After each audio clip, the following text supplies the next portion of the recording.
Autoriser tout le monde. Alors, on est en live dans 2 secondes.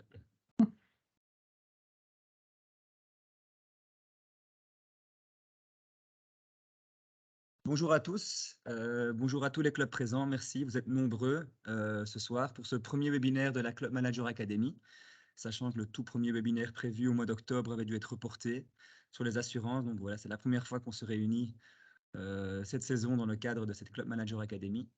Alors ce soir, j'ai l'honneur de présenter ce webinaire avec Lingana de chez Groupe S et Karine de chez de l'ISF, que vous commencez maintenant à connaître, je pense, pour tous les webinaires qu'elle a déjà organisés pour nous. Ce soir, on va passer en revue tous les statuts possibles pour tous les collaborateurs sportifs, mais on va surtout s'attarder sur le nouveau statut de l'article 17, qui existe depuis peu. Donc en première partie, Karine va prendre la parole pour faire un tour des statuts, et puis alors Lingana va préciser toutes les spécificités et les procédures pour l'article 17. Et bien sûr, vous pouvez poser toutes vos questions, alors soit dans le chat, soit vous pouvez aussi lever votre main virtuellement, et alors je peux vous donner la parole à distance. Donc c'est la première fois qu'on le fait sur Teams, donc c'est un peu nouveau. Donc désolé des peut-être petits retards s'il y en a, mais je vais essayer d'être le plus réactif possible. Et donc n'hésitez pas à intervenir en levant la main ou bien en posant vos questions dans le chat. Et avec Karine et Lingana, on va y répondre à toutes les questions. Donc, merci beaucoup, et Karine, je te laisse la parole. Voilà, bonsoir tout le monde. Je vais donc partager mon écran. Ça fonctionnait quand on a essayé, donc j'espère que ça refonctionne maintenant. C'est parfait, c'est parfait. C'est parfait? OK, voilà. Donc, on va passer brièvement en revue, comme disait Christophe, tous les statuts. Je propose qu'au niveau des questions, on y a chapitre par chapitre, hein, comme ça, vous retenez bien ce que vous souhaitez me demander. Donc on va passer, comme je le propose, souvent, de celui qui est le plus simple à mettre en œuvre et qui coûte le moins cher à celui qui coûte un petit peu plus cher. Donc on va passer du volontariat au salarié, en passant par le prestataire occasionnel et l'indépendant. Donc pour certains, je vais aller relativement vite puisque voilà, certains d'entre vous ont déjà suivi évidemment webinaire, formation et cetera. Mais comme ça, au moins, vous aurez le PDF complet que Christophe vous enverra après, la formation, et vous avez toutes les infos. Vous pourrez évidemment, poser vos questions. Alors, on va commencer par le volontaire. Donc, volontaire, bénévole, je vous rappelle qu'en Belgique, c'est la même chose, hein, c'est la même loi, c'est la loi du 3 juillet 2005 qui met en place le volontariat.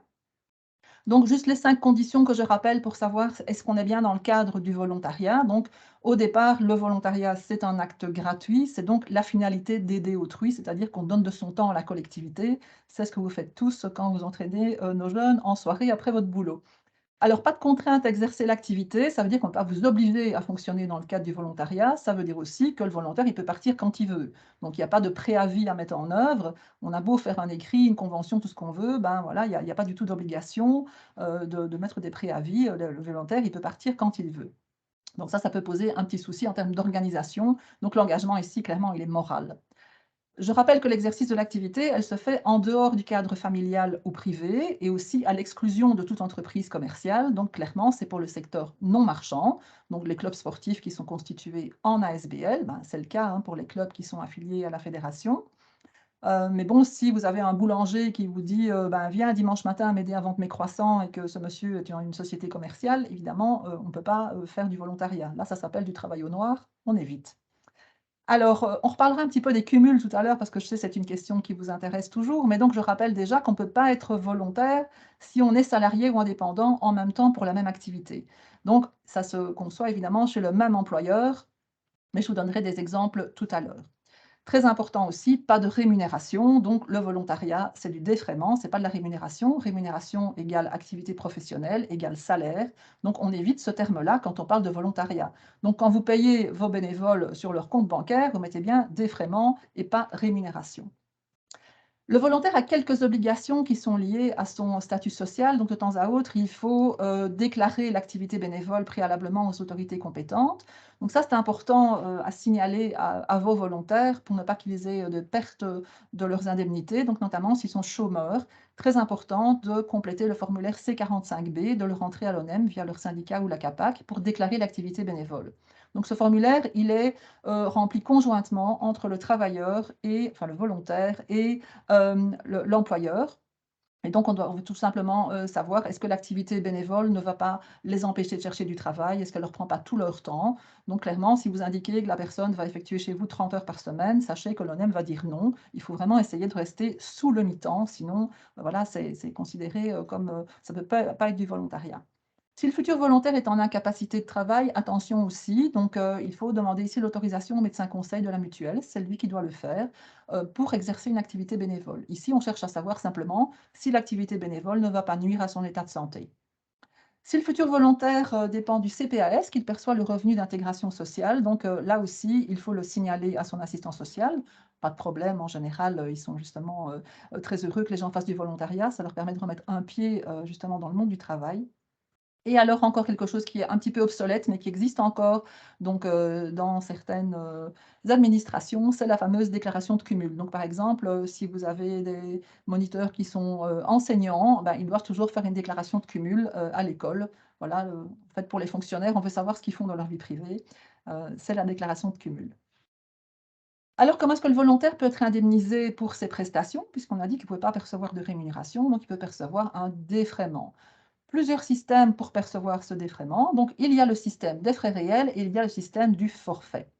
Le système des frais réels, il n'est pas tellement utilisé au niveau du sport parce que c'est un petit peu difficile à mettre en œuvre, vu qu'il faut rentrer avec cette note de frais toutes les pièces justificatives. Donc, évidemment, un entraîneur sportif, un coach, bah, il pourrait rentrer comme frais bah, son matériel, etc.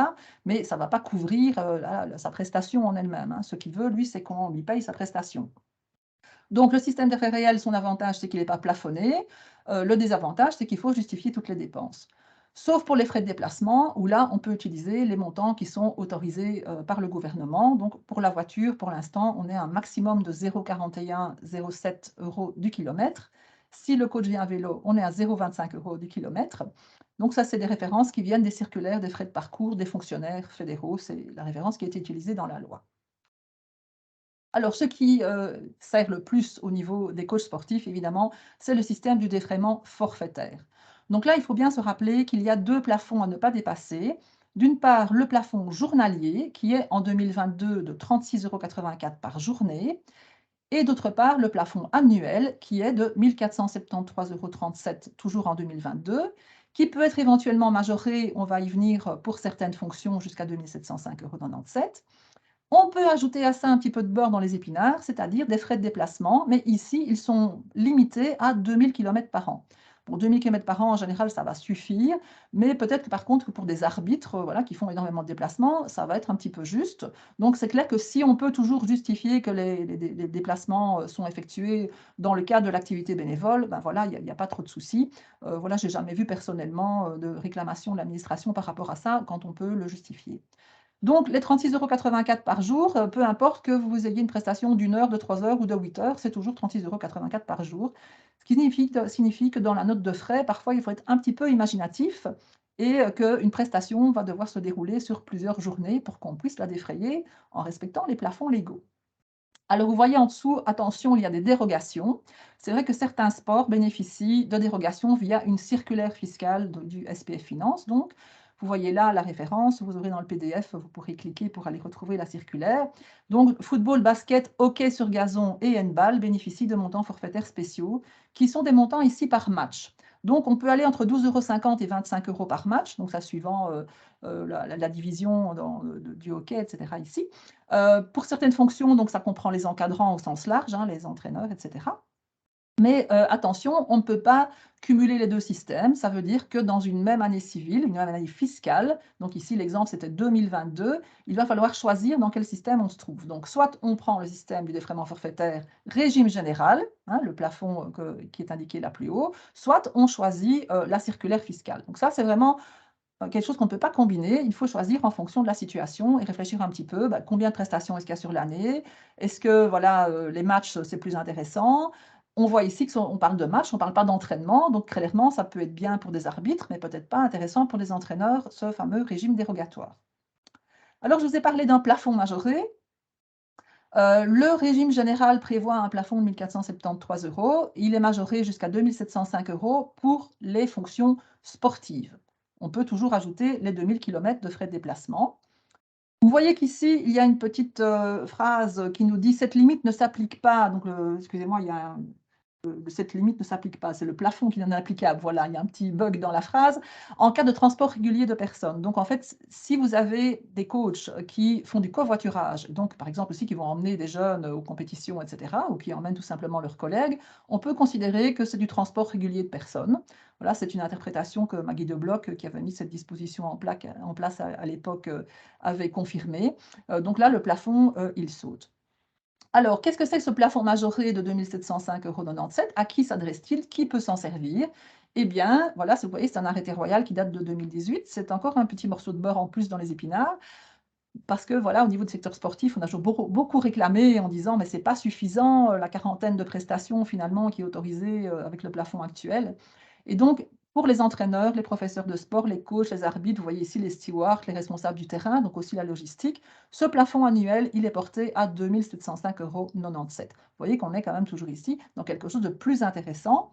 Par contre, attention, on reprend d'une main ce qu'on a donné de l'autre. Madame de Bloch, elle avait pensé à quelque chose, qui est un petit peu pervers ici, c'est-à-dire qu'en fait, les volontaires qui perçoivent une allocation de sécurité sociale ou une aide sociale ne peuvent pas bénéficier du plafond majoré. Donc eux, ils restent dans le régime général avec le plafond de 1 400 et des euros.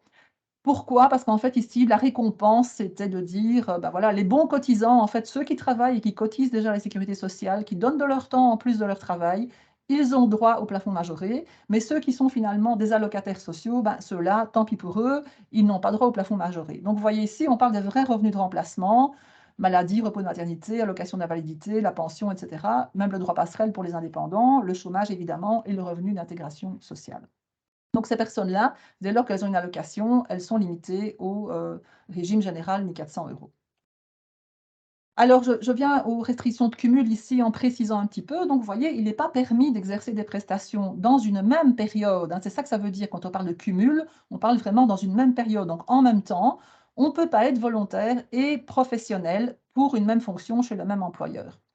Donc quand on dit professionnel, ça veut dire avoir un contrat de salarié ou effectuer des facturations en tant qu'indépendant. Le cumul, il est autorisé uniquement si la fonction est bien différente. L'exemple que vous voyez ici me semble assez représentatif, c'est-à-dire qu'un administrateur d'ASBL, donc hein, voilà, quelqu'un de votre comité dans votre club sportif, c'est un bénévole. Donc, à part si sauf si vos statuts disent qu'ils ont des jetons de présence, mais c'est quelque chose qui est extrêmement rare dans le secteur. A priori, les administrateurs sont des bénévoles et donc il peut percevoir un défraiement pour son volontariat en tant qu'administrateur. Il pourrait très bien être volontaire en tant que coach sportif. Donc là, il n'y a pas de souci, les fonctions sont vraiment bien différentes, bien différenciées. Donc là, le cumul est autorisé. Mais si c'est la même fonction et que les périodes se chevauchent, attention, ça, c'est pas du tout autorisé. Donc faire bien attention. Pourquoi pas commencer le démarrage de l'année pour vos moniteurs avec le volontariat, le temps d'épuiser le plafond autorisé et passer dans un autre statut par la suite. Voilà, c'est ce que je conseille. Il faut faire très attention de ne pas faire les choses en même temps. Donc tout ça nous vient des instructions aux employeurs de l'ONSS. Vous avez le lien là plus bas pour aller lire directement les dispositions. Il y a plusieurs exemples qui sont mentionnés. Pour en savoir plus sur le volontariat, ben, toujours le site officiel de la plateforme francophone du volontariat, facile à retenir, levolontariat.be. Pour tout ce qui concerne les circulaires fiscales et le statut des bénévoles aussi au niveau plutôt financier, vous avez le site du SPF Finance et donc les instructions aux employeurs de l'ONSS. Voilà, j'en ai terminé avec le volontariat, donc je propose que si vous avez des questions là-dessus, on les prenne maintenant. Christophe, Oui, pour l'instant, il n'y a pas de questions, personne qui lève la main ou personne je qui a suis posé si de questions claire dans que le ça, chat. je n'y crois pas un instant. Ah si, tout est très clair. Voilà. OK, alors on Mais donc, continue. n'hésitez pas, tout le monde, à poser vos questions. Donc, vous pouvez, donc je le rappelle, lever votre main virtuellement ou dans le chat vos questions et je les poserai tout à Karine. Donc, Oui, n'hésitez pas à voilà. faire vos remarques et vos questions. Merci. Je te laisse la Donc parole, Karine. ici, Pardon. merci. 2-3 petites dias Karine, je ici. t'interromps Oui, deux, je t'en deux prie, secondes. Je crois Liliana. qu'il y a une question. En tout cas, je vois une main levée. Il y a une main Attends, levée. je Ah, voilà. vais sur le micro. Voilà. Youps. On vous Voilà, écoute. Ah, bonjour, voilà. donc Jean-Luc Nondonfas d'Hambourg. J'ai une question pour la justification des frais 2000 km en Oui. plus. Je suppose qu'il doit systématiquement y avoir un détail précis des trajets effectués par le coach, par exemple. Oui, c'est ça. Disons qu'au niveau de votre comptabilité, voilà, je peux envoyer à Christophe, mais je me demande même si ce n'est pas sur votre site déjà, Christophe, les modèles de documents qu'on a déjà utilisés précédemment. Donc, un modèle de note de frais.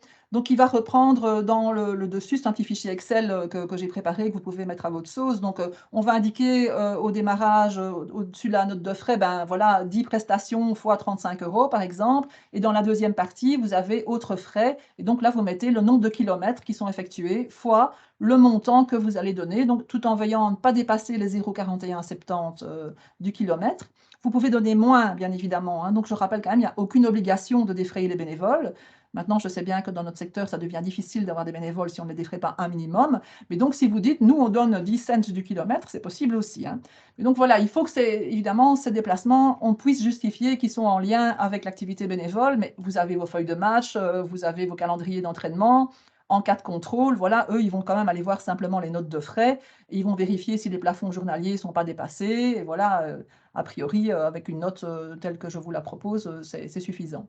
OK. Et la période de référence est toujours l'année civile, hein, je suppose, Toujours qui ne l'année correspond civile, pas 1er toujours avec janvier, l'exercice 31 décembre. comptable? OK, ça va. Voilà, c'est ça. Donc, si vous avez un exercice comptable, évidemment, qui va de septembre à août, comme voilà, au niveau scolaire, ben là, il faut bien prendre soin de garder une comptabilité, je dirais un petit fichier, justement. C'est pour ça que ce fichier Excel peut être utile, le registre de vos bénévoles, avec voilà, une fiche par personne, avec ce qui a été versé sur l'année, pour éviter de dépasser les plafonds. Donc, parce que je rappelle, si vous dépassez les plafonds, tout ça est requalifiable en rémunération. Donc, ça veut dire que le danger, c'est de devoir repayer des cotisations sociales et de l'impôt là-dessus, donc pour le bénévole. Hein. Parfait, merci. Ça va? OK. Mais juste petite précision Ouais, pour tout le monde. C'est vrai que sur notre site, on avait à l'époque tous les modèles. On est en train de refaire le site de la Club Manager Academy, donc on va les rajouter d'ici peu. Mais donc, on vous fournit des modèles de convention, mais aussi des modèles de notes de frais et des notes de déplacement. voilà, je Si renverrai déplacement. les documents un jour avec les nouveaux montants par email après le webinaire, Christophe. Comme ça, tu as tout ce qu'il Parfait, faut. Ça va? nickel. Ouais. Alors, qu'est-ce qu'on Il y avait, fait quand… désolé Oui? Karine, il y avait d'autres questions dans le chat. Oui. Je Ah oui, vérifie je un petit vois. peu. Entraîneur et coach, même fonction. Oui, entraîneur et coach, même fonction, Patrick. Il faut vraiment… L'ONSS est très clair par rapport à ça. Enfin, si tu vas voir sur le site, voilà, tu verras que c'est très, très clair. L'idée n'est pas de détourner le système en disant, ben là, à ce moment-là, il est coach, à ce moment-là, il est entraîneur. C'est pas la même chose. Je suis désolée, c'est la même chose, oui. Voilà. Il faut faire attention. Alors, pension officielle et convention de bénévoles majorée est donc bien interdite. Oui, tout à fait, André. Oui, oui, oui. Donc, la pension, c'est une allocation sociale. Donc, malheureusement, on ne peut pas utiliser le plafond majoré à 2700. Ça va? Je Super. Plus de vais questions pour poursuivre. l'instant. Hein. Oui, je Ouais. vois. Voilà. Alors ici, justement, qu'est-ce qu'on fait si on veut payer quelqu'un plus que ce qui est autorisé par le volontariat? Ben, il y a une petite mesure qui est la fameuse fiche 281-50. Hein, c'est une fiche fiscale qui est assez souvent utilisée dans les clubs. Mais donc, je suis ici en train de vous dire, soyez prudents avec ce système. Donc, quand est-ce qu'on va utiliser ce système? C'est quand on veut, par exemple, engager quelqu'un qui n'a pas de statut professionnel. Donc, imaginons, vous faites un tournoi, vous voulez l'intervention d'un entraîneur étranger qui va venir une journée là, faire un entraînement chez vous. Vous voulez lui donner 800 € pour sa journée. Ben voilà, 800 €, on ne peut pas les donner dans le cadre du volontariat pour une seule journée, nous sommes bien d'accord. L'entraîneur, il n'est pas indépendant, il ne sait pas vous dresser de facture. Vous n'allez pas non plus le prendre comme salarié pour cette journée. Voilà, vous dites non, c'est pas possible, je ne suis pas employeur, je ne veux pas le prendre comme salarié. Donc, comment est-ce qu'on sort de sa comptabilité ces 800 € proprement? À ce moment-là, il faut faire une fiche fiscale. Donc, ça, c'est la fiche fiscale qui est destinée, comme on dit, aux vacations, prestations occasionnelles. C'est la fiche fiscale 281.50. OK? Donc, pour un entraîneur qui n'aurait pas un statut social spécifique, on peut le payer via ce système. Mais vous voyez ici en rouge et en gros, attention, l'interprétation de ce paiement via fiche 280-50, elle est très variable d'une administration fiscale à l'autre. Et il y a aussi le risque de requalification si on l'utilise régulièrement. Pourquoi y a-t-il un risque? Parce qu'en fait, ici, vous allez me dire, bah oui, mais pourquoi est-ce qu'il s'en inquiète? C'est une fiche fiscale, il y a un impôt, qui est un impôt taxé comme des revenus divers, à 33%, donc ce n'est pas non plus très intéressant pour la personne fiscalement. Donc les impôts, ils sont payés, c'est très bien. Mais qui ne reçoit pas d'argent, c'est la sécurité sociale. Il n'y a pas d'ONSS qui est prélevé, puisque ce n'est pas un contrat de travail et que ce n'est pas non plus un indépendant qui paye ses cotisations. Okay? Donc ça veut dire que le risque, c'est que l'INASTI, donc l'Institut d'assurance sociale pour travailleurs indépendants, envoie un courrier à l'entraîneur en question en disant nous avons constaté que depuis 4 ans, vous recevez régulièrement des montants via une fiche fiscale de 180,50. Quel est votre statut social ? Donc, ça veut dire que ça va être requalifié et que voilà, la sécurité sociale souhaiterait que la personne s'affilie d'une manière ou d'une autre. Donc, soit qu'elle devienne indépendante, soit alors que le statut dise OK, ça va, on considère qu'il était salarié chez vous. Et alors, chez nous, à ce moment-là, c'est le club qui va malheureusement repayer de la sécurité sociale. Donc, il ne faut pas abuser de ça. Il ne faut pas avoir peur de demander un ruling au SPF Finance voilà, local, parce qu'on ne pense pas la même chose à Liège, à Charleroi, à Bruxelles et à Arlon au niveau du SPF Finance. Ici, ce sont des circulaires. Et donc, malheureusement, ici, il y a de l'interprétation. Enfin, malheureusement ou heureusement, ça peut dépendre. Je connais des clubs qui utilisent ce système depuis des années, qui n'ont jamais été inquiétés. Je connais des entraîneurs qui ont eu, au bout de 2 années, une requalification de leur montant, y compris même des joueurs pour des primes de match et des choses comme ça. Donc voilà, pas abuser. On peut l'utiliser une fois de temps en temps, mais il faut faire attention de ne pas en faire une habitude. Okay ? Donc, une alternative qui est plus sécurisante pour des prestations comme ça que vous devez payer de manière un peu en dehors du volontariat et d'autres en autre statut, c'est de faire appel à un intermédiaire. Donc, en fait, ici, on va fonctionner un peu comme si on prenait quelqu'un en intérim. Donc, vous pouvez tout à fait faire appel à l'intérim, dire, voilà, on va demander à Randstad, à Deco ou d'Aoust d'engager la personne pour la journée et puis vous allez recevoir une facture. Donc, ça, c'est une manière. Il y a aussi d'autres systèmes pour les prestations occasionnelles, c'est ce qu'on appelle les coopératives d'activité. Connaissez sans doute Smart, qui est faite à l'origine pour les artistes. On peut aussi effectuer des prestations autres et au niveau du sport avec eux. Il y a DIS, une autre coopérative d'activité, il y en a beaucoup. Voilà, donc ça, c'est une autre alternative pour donc pouvoir payer des prestations importantes en dehors d'un statut social particulier. Donc, je vais repasser ici assez brièvement sur le statut de l'indépendant, puisqu'on en a beaucoup dans le hockey des indépendants. A priori, c'est quelque chose que vous connaissez bien, mais je repasse un petit peu en vue voilà, les bases. Donc, un indépendant ici, qu'est-ce que vous avez comme possibilité? Soit il est indépendant à titre principal, donc c'est son métier, il ne fait que ça. Donc, c'est un coach sportif qui ne vit que de ça, il n'a pas d'autre activité.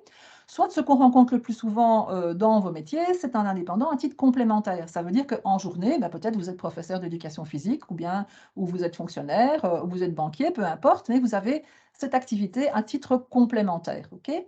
Donc ça, c'est ce que vous voulez exercer en plus de votre activité professionnelle. Donc, pour pouvoir être indépendant à titre complémentaire, il faut avoir un contrat de travail au moins à mi-temps. Donc, payer des cotisations sociales au moins à mi-temps ou un statut assimilé. Si vous êtes enseignant, c'est 6/10 de l'horaire pour pouvoir prétendre au statut d'indépendant complémentaire. L'intérêt du statut d'indépendant complémentaire, c'est qu'il paye moins de cotisations sociales que l'indépendant à titre principal. C'est normal, puisqu'il en paye déjà par ailleurs avec son contrat de travail au moins à mi-temps. Pas payé des deux côtés. Alors, les démarches pour devenir indépendant, voilà, c'est très facile aujourd'hui. On va s'adresser à un guichet d'entreprise.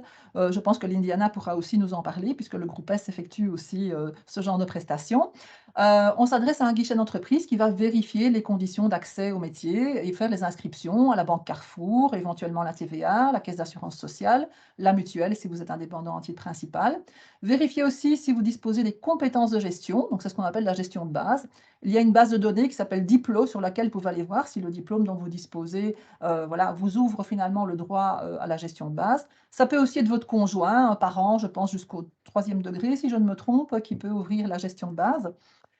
On vous demandera aussi d'ouvrir un compte bancaire professionnel, donc c'est très important évidemment de bien séparer les revenus de votre activité professionnelle des revenus privés, ou salariés en l'occurrence, si vous êtes indépendant en titre complémentaire. Je précise qu'au niveau des coachs sportifs, donc au niveau de votre métier d'entraîneur, il n'y a pas d'accès à la profession. Donc n'importe qui peut s'inscrire en tant qu'entraîneur sportif. Ce n'est pas nécessairement un bien, mais c'est comme ça, voilà, c'est la liberté d'entreprendre. Voilà, contrairement à un coiffeur ou un médecin qui a besoin d'un accès à la profession, les entraîneurs sportifs n'en ont pas besoin. Alors, comment est-ce qu'on va qualifier ici cette relation entre le club et l'indépendant? Ici, on voit il n'y a pas de contrat de travail. L'indépendant, ça dit bien ce que ça veut dire. Hein. Il n'y a pas ce qu'on appelle le fameux lien de subordination. Donc, ça signifie qu'il n'y a pas une autorité de l'employeur sur le travailleur. Okay, donc, ça veut dire qu'en fait, toutes les conditions de travail ici, elles vont être négociées. Donc, par exemple, il n'y a pas de salaire minimum pour les indépendants. En fonction voilà, justement de la formation de votre entraîneur, vous allez dire, lui, on va le payer 20 € de l'heure, l'autre c'est 40 €, l'autre c'est 10. Voilà, ça c'est vous qui voyez, vous devez négocier les conditions de travail. Alors, comment est-ce qu'il va être rétribué, justement, cet indépendant? Il va vous remettre une facture. Donc, il faudra évidemment bien vérifier qu'il est vraiment indépendant. Donc ça, on va aller voir sur la banque Carrefour des entreprises, avec son numéro d'entreprise qu'il aura indiqué sur sa facture, s'il est bien indépendant dans le métier qu'il vous dit, hein. Il faut quand même aussi vérifier ça. Petite parenthèse aussi, au niveau des assurances, je dirais que pour les gestionnaires de club, il est important de vérifier que votre entraîneur indépendant, il a bien pris une assurance, une RC professionnelle. Parce que voilà, il est responsable de ce qu'il fait dans le cadre de ses activités professionnelles indépendantes. Donc voilà, il faut vraiment, il y a des RC moniteurs qui sont faits exprès par les compagnies d'assurance, notamment Etias. Et donc voilà, il faut vraiment voir qu'ils sont assurés. C'est quelque chose que vous pouvez exiger aussi dans la convention. Conséquences fiscales et sociales ici, contrairement évidemment aux volontaires, ici il y a de l'impôt à payer puisque c'est une activité professionnelle. Donc il va mentionner ses revenus dans la partie 2 de sa déclaration, donc c'est celle on doit demander, hein, on ne la voit pas automatiquement quand on est salarié. Le cas échéant, s'immatriculer à la TVA, voilà, j'ai 2 droits d'IA là-dessus, mais voilà, la TVA, on peut en faire une journée, donc ce n'est pas mon métier, je suis juriste et pas comptable. Mais par contre, voilà, je vous enverrai une documentation là-dessus parce qu'il y a des particularités, évidemment, pour le secteur sportif par rapport à la TVA. Il pourra éventuellement aussi déduire en tout ou en partie les frais qui sont liés à son activité et éventuellement récupérer la TVA s'il est assujetti. Il y a aussi la question des cotisations sociales, hein, puisque donc l'ONSS ici va recevoir une partie des revenus de l'indépendant. Donc c'est calculé sur un pourcentage du revenu professionnel, sur l'année pour laquelle elles sont dues. Et donc, en début d'activité, on va devoir mettre une base provisoire. Voilà, on dit, je suppose que cette année, je vais gagner 20 000 euros, 10 000 euros, 5 000 euros, et on va calculer vos cotisations sociales en fonction. Je vous ai mis ici le lien, puisque nous travaillons aujourd'hui avec le groupe S, je vous ai mis directement le lien pour aller voir, voilà, je suis indépendant, comment calculer mes cotisations sociales. Voilà, vous avez une page d'information qui est très bien faite sur le site du groupe S. Donc, pour savoir si vous êtes concerné par la TVA, là, vous irez voir ici, justement, dans la documentation que je vous enverrai. A priori, si vos prestations sont exercées pour le club directement, la TVA ne joue pas, mais si vous faites des prestations pour des particuliers, même en tant qu'entraîneur sportif, il y a de la TVA à mettre sur votre facture. Tout ça, c'est si vous prenez le régime de TVA classique, parce que vous pouvez évidemment, et c'est ce que je conseille souvent aux indépendants débutants, surtout s'ils n'ont pas de gros investissements à faire, de prendre le régime de la franchise. Donc le régime de la franchise, ça veut dire qu'en fait, c'est un régime facultatif qu'il faut demander au moment où vous inscrivez en tant qu'indépendant, si votre chiffre d'affaires annuel n'excède pas 25 000 euros. Dans ce cas-là, vous ne devez pas rentrer de déclaration TVA trimestrielle. Il y a juste un listing TVA avec vos clients une fois par an à rentrer au mois de mars sur le site du SPF Finance. Donc l'avantage, en effet, c'est que peut-être vous pouvez un petit peu vous passer de comptable voilà, quand vous démarrez votre activité, puisqu'il n'y a pas de déclaration TVA à faire. Cela dit, moi, je conseille quand même toujours de voir un comptable, c'est intéressant aussi, juste pour savoir, par exemple, quels frais vous pouvez déduire. Donc c'est peut-être un petit peu plus économique au démarrage de passer dans le régime de la franchise. Il faut le demander, il faut le signaler, ce n'est pas automatique. Si vous ne le signalez pas et que vous êtes dans le régime général TVA et que vous ne rentrez pas vos déclarations TVA, c'est 1 000 € d'amende par déclaration non rentrée. Donc on fait fort attention à la TVA. Donc ici, c'est un régime qui est utile quand on démarre, mais attention, si vous avez des investissements à faire, je pense à un coach sportif par exemple qui veut acheter une camionnette pour son matériel, vous ne pourrez pas récupérer la TVA. C'est normal, il n'y a pas de TVA sur vos factures, vous n'en versez pas au gouvernement, vous ne pouvez pas non plus récupérer. Donc pour tout ça, le site du SPF Finance, la documentation est extrêmement bien claire là-dessus. Et évidemment, voilà, je vous conseille quand même en début d'activité de prendre un comptable qui pourra vous conseiller au mieux. La TVA, c'est vraiment un domaine très complexe. Voilà, chaque situation est particulière, donc les professionnels du chiffre sont là pour ça.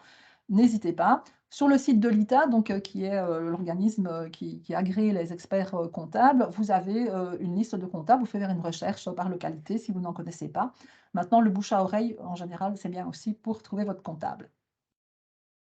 Les infos sur le statut d'indépendant, où les trouve-t-on? Sur le site de l'INASTI, hein, Assurance sociale pour travailleurs indépendants, c'est l'organisme officiel. Sur le site du SPF Economy, donc Service public fédéral, vous avez aussi une brochure qui est très très bien faite sur comment monter mon entreprise, devenir indépendant. Et les guichets d'entreprise agréés, donc vous avez un lien aussi sur le site du SPF Economy, où là aussi vous allez mettre votre code postal et vous allez trouver les adresses des bureaux des guichets d'entreprise agréés. Donc les prix sont pareils partout pour ces démarches-là, hein, c'est un arrêté royal qui les met en place, donc voilà. La concurrence, là, elle est un peu limitée. Est-ce qu'il y a des petites questions ou des grandes questions sur le statut indépendant? Je regarde dans le chat, je ne vois rien pour l'instant. Ni dans le chat, ni de main levée pour l'instant. Voilà, ben on pourra y revenir à la fin si nécessaire. Je vais maintenant juste repasser les bases sur le statut de salarié et puis donc je passerai la parole à ma collègue pour le fameux article 17. Donc le salarié, qu'est-ce que c'est? Pour qu'une personne soit considérée comme salariée, il doit y avoir un contrat de travail qui va la lier à son employeur. Donc le centre sportif, le club, la fédération sportive, peu importe, mais il y a un contrat de travail. Comment est-ce qu'on va qualifier ce contrat de travail? On dit souvent qu'il y a 4 éléments. Donc il faut d'abord qu'il y ait un contrat. On va dire ça va de soi, mais il vaut mieux l'écrire aussi. Donc le conseil, c'est évidemment de faire un contrat écrit. Le contrat verbal, c'est vraiment par défaut. Donc ça veut dire que si vous oubliez de faire un contrat, ça veut dire que la personne peut estimer qu'elle est dans un contrat à durée indéterminée à temps plein avec vous. Donc on va essayer d'éviter ça et on va faire un contrat avant que la personne ne commence à travailler. Donc au niveau de l'ISF et de la fédération, on peut bien évidemment vous envoyer des modèles de contrat, mais votre secrétariat social en dispose aussi. Il faut aussi qu'il y ait un travail. Donc ça veut dire quoi? Vous allez me dire, ça va de soi encore une fois, mais non, il faut dire que les emplois fictifs ne sont pas autorisés. C'est ça que ça veut dire. Donc il faut vraiment qu'en contrepartie de cette rémunération, troisième élément, il y ait un travail qui soit effectué. Donc on ne peut pas payer quelqu'un à ne rien faire, dans l'absolu juridiquement. Et alors, le quatrième élément qui est très important, c'est ce fameux lien de subordination. C'est pour ça que je vous ai mis cette petite marionnette à côté pour marquer vos esprits là-dessus. Donc voilà, il y a de l'autorité entre l'employeur et le travailleur. Donc c'est vraiment ça qui fait la différence entre le salarié et l'indépendant. Les principales obligations de l'employeur dans le cadre d'un contrat de travail, voilà, l'Indiana y reviendra par rapport à l'article 17, elles sont celles-ci, notamment s'inscrire à un service externe de prévention et de protection au travail, c'est ce qu'on appelait la médecine du travail auparavant, souscrire une assurance loi, très important, l'assurance accident du travail, établir un règlement de travail. Dès le premier travailleur, dès le premier jour, il faut avoir un règlement de travail, respecter le droit du travail, évidemment, les barèmes notamment, établir vos documents sociaux, je vais laisser l'INIADA expliquer ce que c'est, et effectuer les retenues sociales et fiscales, donc pour l'ONSS et le précompte. Juste ici, pour en terminer sur ma petite introduction sur le salariat, pour resituer un petit peu qui nous sommes dans le secteur, donc les fédérations sportives, les clubs sportifs en ASBL ou en association de fête et les centres sportifs locaux font partie du secteur non marchand privé. Donc ici, on est dans les ASBL, c'est le secteur non marchand privé. On fait parfois une confusion, on se dit, bah oui, c'est du non marchand, donc c'est du public. Non, le public, ce sont les communes, les provinces, les administrations, l'État. Ici, les ASBL, c'est le secteur non marchand, mais privé. Donc, qu'est-ce qu'on va appliquer chez nous comme règle au niveau du secteur? Les règles de la commission paritaire 329. Et puisque nous sommes en Belgique, évidemment, c'est simple, on va avoir 3 sous-commissions. Francophones pour le 329-02, c'est vous qui êtes concerné ici. Les fédérations sportives francophones sont en 329-02, les clubs sportifs francophones aussi. Donc sur Bruxelles, ils sont bicommunautaires. Et en Flandre, néerlandophone, 329-01. Vous voyez, il y a 3 sous-commissions qui peuvent avoir des règles différentes. Et donc, qu'est-ce qu'on va mettre en place dans ces commissions paritaires? Donc, c'est un organe, finalement, la commission paritaire, c'est un organe de concertation sociale, banc des employeurs, banc des travailleurs, où on va mettre en place les règles du secteur. Donc, c'est ce qu'on appelle les conventions collectives de travail sectorielles. Donc, ici, dans notre commission paritaire, par exemple, les frais de mission pour les salariés, leur classement professionnel, load placement, les frais de déplacement, domicile de travail, de la flexibilité, de pouvoir travailler par exemple le dimanche, les jours fériés, etc. Tout ça, c'est mis en place par des conventions collectives de travail sectorielles. Pour toutes ces questions-là, vous revenez évidemment vers le pôle juridique de l'AES et de l'ISF. Nous sommes, pour rappel, 5 juristes à votre disposition, chacun nos spécialités. Et si vous êtes employeur, vous avez aussi accès au site de la CESOC, qui est notre coupole, en fait, la Confédération du secteur sportif et socio-culturel, où vous trouvez tous les textes, les conventions collectives de travail et surtout des outils pédagogiques, des outils aussi pour vous aider, par exemple, à calculer les frais de déplacement, calculer les préavis, etc. Donc voilà, c'est un site très intéressant, très utile. Mais donc, vous passez par nous pour y avoir accès. On doit vous donner un login. Voilà, en tant que membre de la fédération, vous pouvez avoir droit au site de la CESOC comme les fédés. J'en termine rapidement avec le coût pour l'employeur. Là, on pourra parler largement de l'article 17, puisque vous voyez, tous les salariés n'ont pas le même coût pour l'employeur. Un employé classique, on est plus ou moins à 30% de cotisation, donc pas éventuellement au démarrage, puisque le premier travailleur, vous le voyez, réduction structurelle est toujours presque 0% de cotisation. L'étudiant, 5,42%. Et les fameux contrats article 17, on est à 0% de cotisation, mais ça, on va vous l'expliquer.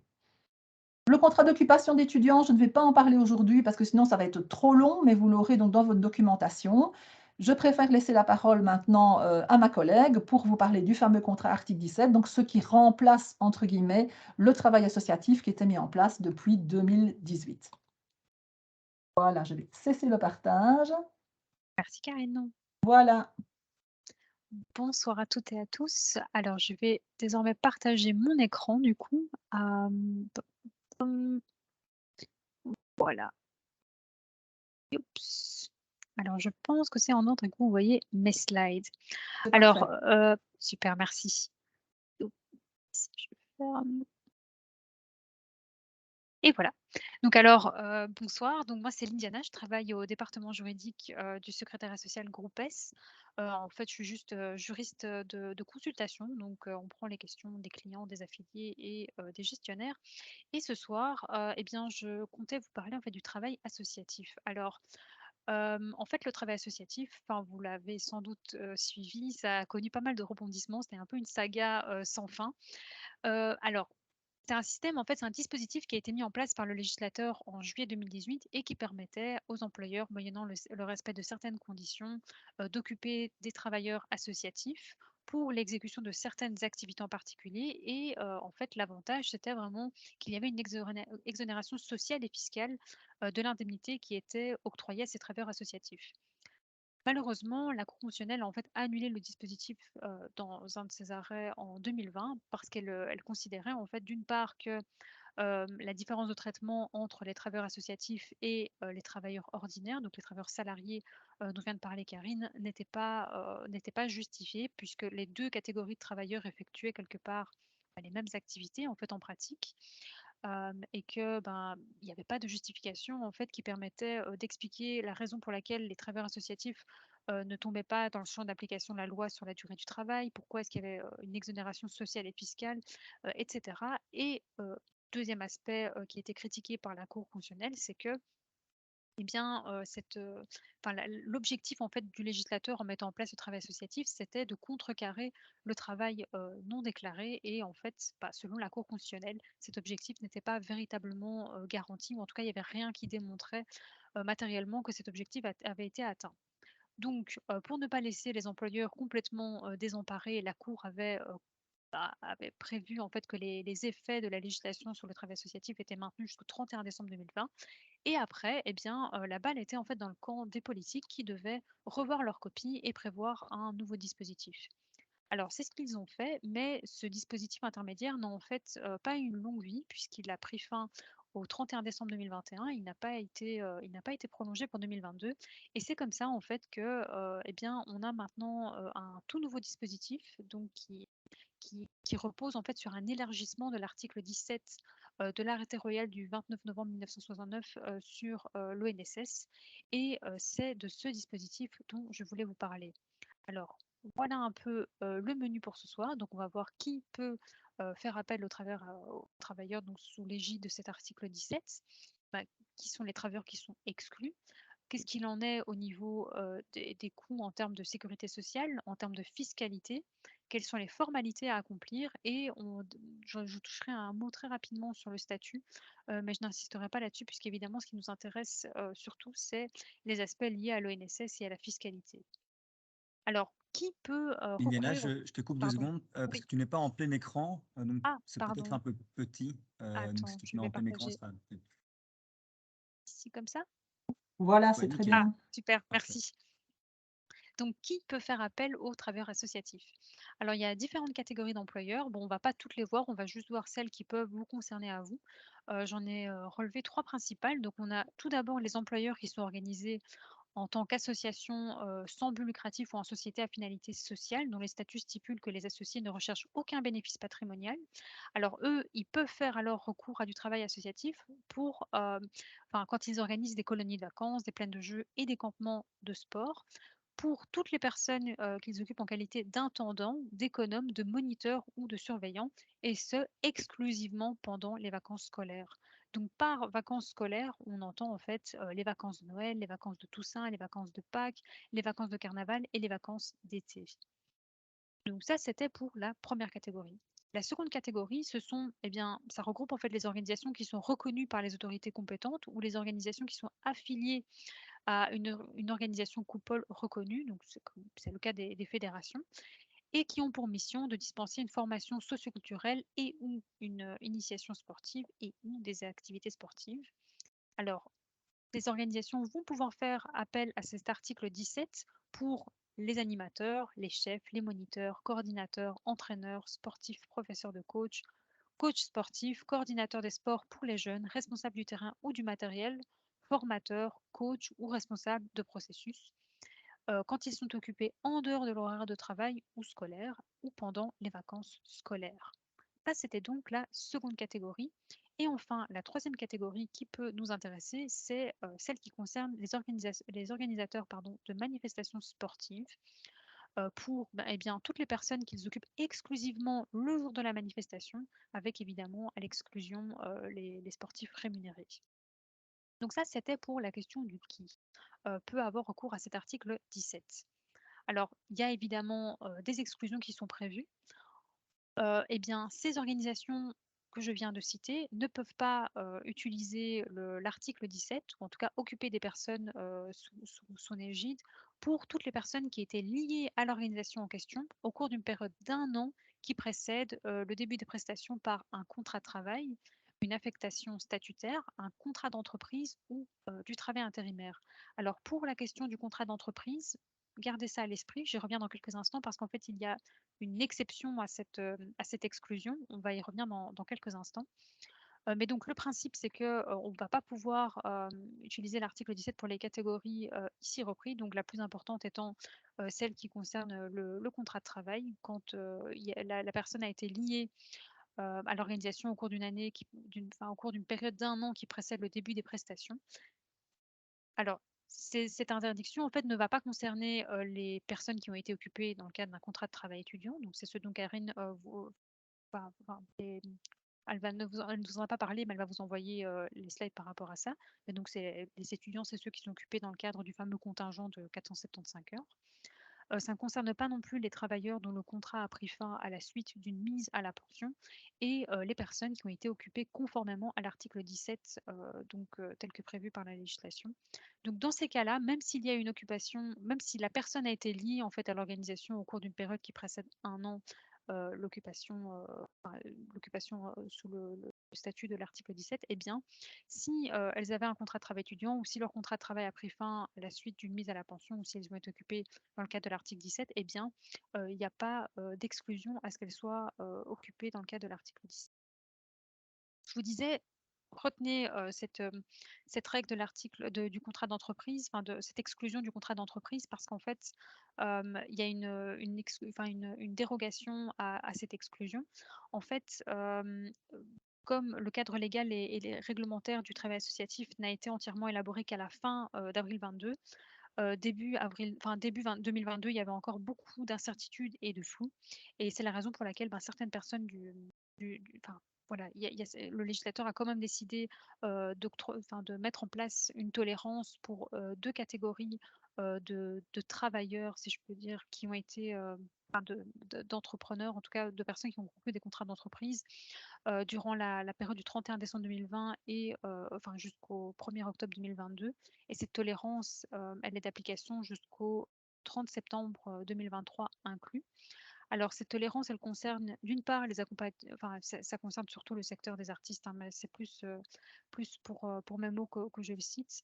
Donc les accompagnateurs artistiques ou technico-artistiques dans le secteur des arts amateurs, le secteur artistique ainsi que le secteur de l'éducation culturelle, pour les animateurs de formation, de conférences, de présentations, de spectacles sur des thèmes culturels, artistiques et sociétaux dans le secteur socioculturel de l'éducation culturelle, de l'éducation artistique et des arts.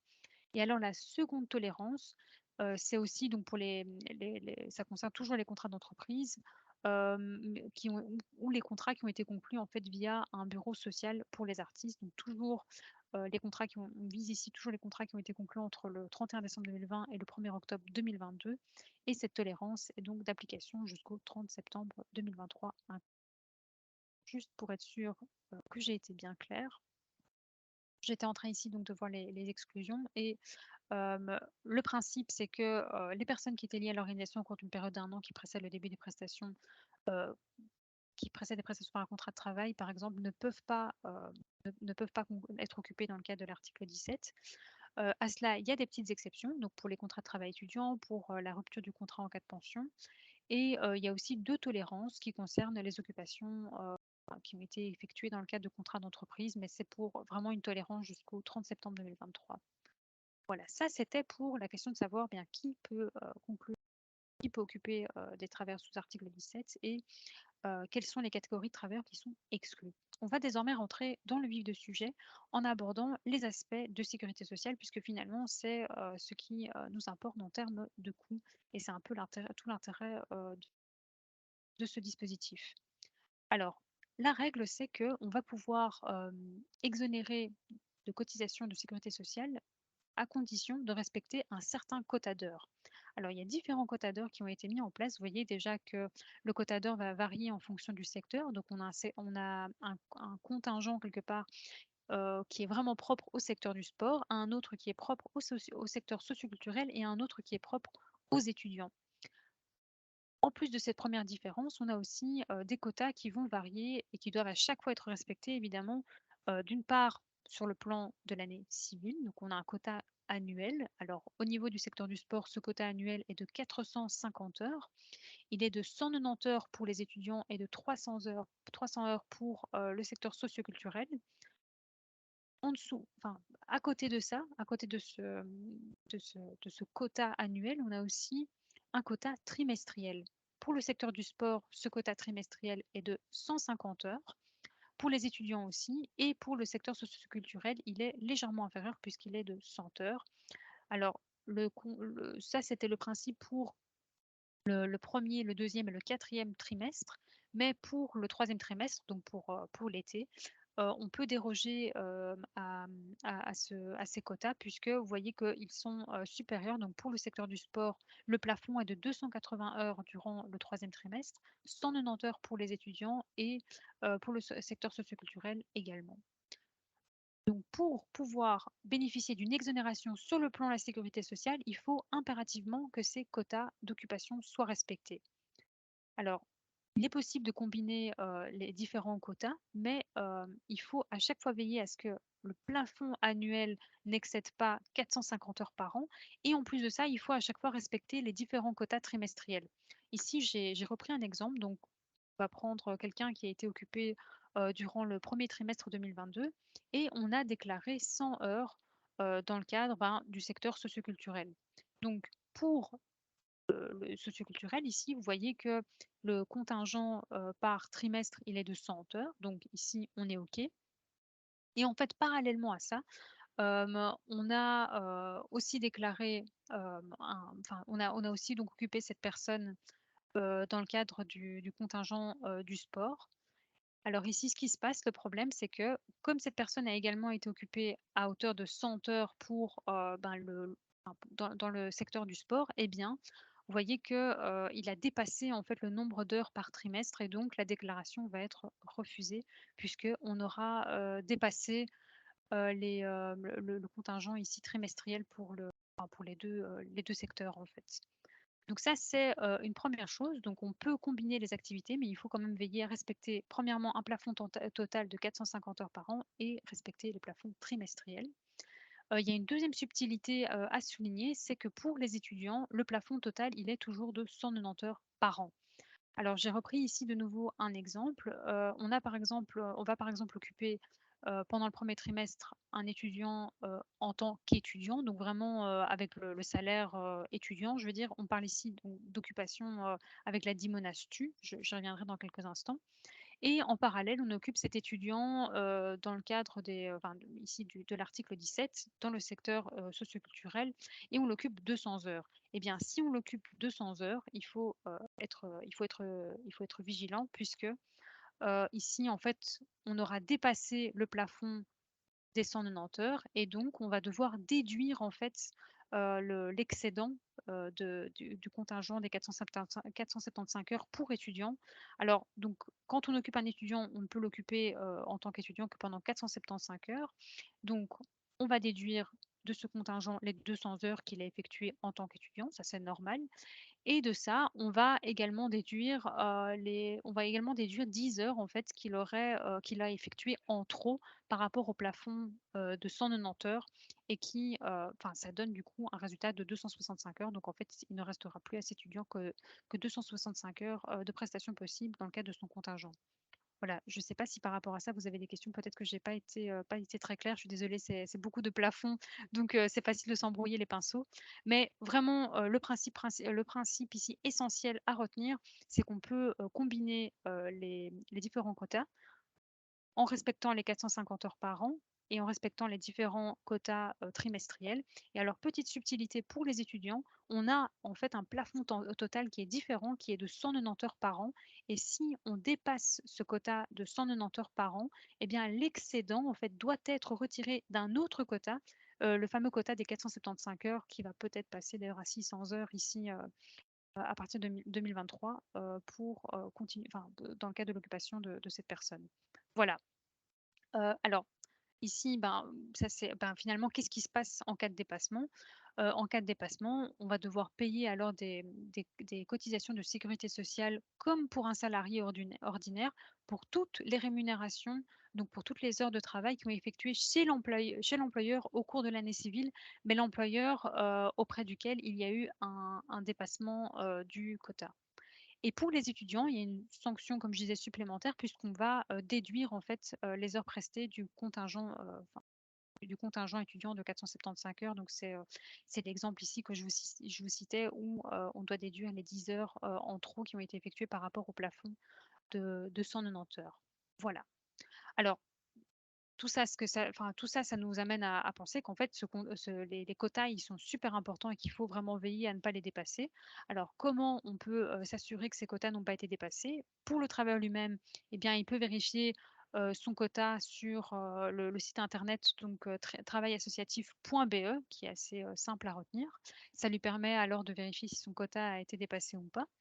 Et l'employeur de son côté, puisque ça a des répercussions pour l'employeur aussi, lui, en fait, c'est un peu comme pour les étudiants. Si vous avez déjà occupé des étudiants, vous avez sans doute déjà reçu de la part de votre étudiant une fiche de Student at Work sur laquelle, en fait, il y a un code qui figure. Et alors, vous pouvez reprendre ce code pour pouvoir vérifier sur le site de Student at Work si l'étudiant a atteint son quota de 475 heures par an, donc si vous pouvez encore l'occuper en tant que tel ou pas.